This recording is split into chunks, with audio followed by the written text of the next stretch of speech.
경찰은 1948년 치안국, 1974년 치안본부를 거쳐 박종철 고문치사 사건을 계기로 정치적 중립에 대한 요구가 높아지면서 1991년 경찰청으로 독립했습니다. 그런데 행정안전부의 자문위원회가 경찰청을 사실상 행안부 산하기관으로 직접 통계하도록 하는 권고안을 발표했습니다. 강해진 경찰을 통제하기 위해서라지만 당시 치안본부가 경찰국으로 부활하는 셈이라 경찰청장을 지휘하는 건 물론 총경 이상 인사권까지 다 주게 됩니다. 먼저 이상주 기자가 보도합니다.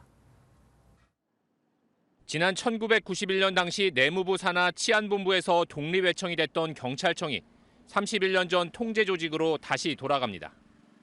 경찰제도 개선 자문위원회는 경찰개혁 방안에 대한 권고안으로 행안부 내 경찰 관련 지원 조직을 만들어 경찰 인사와 예산에 직접 관여할 것을 권고했습니다.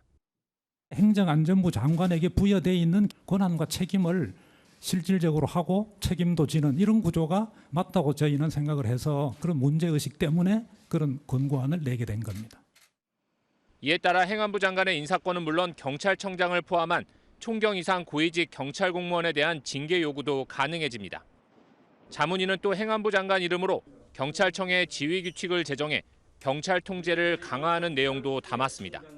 치안 환경이 최근에 많이 변화되었습니다. 그만큼 경찰을 둘러싼 권한과 책임이 많아졌기 때문에 그에 따른 또 정부기관의 민주적인 관리 운영이 필요하다는 그런 인식하에 자문위 권고는 대통령령과 행안부령의 개정 절차가 필요하고 통상 6개월가량 걸리기 때문에 시행령 공포 시점은 올해 말이나 내년 초가 될 것으로 보입니다. 시행령 개정으로 경찰 통제를 추진하는 것은 국회 입법권을 훼손하고 경찰법 제청 취지를 무시하는 것이라는 비난을 피할 수 없을 것으로 보입니다. MBN 뉴스 이상주입니다.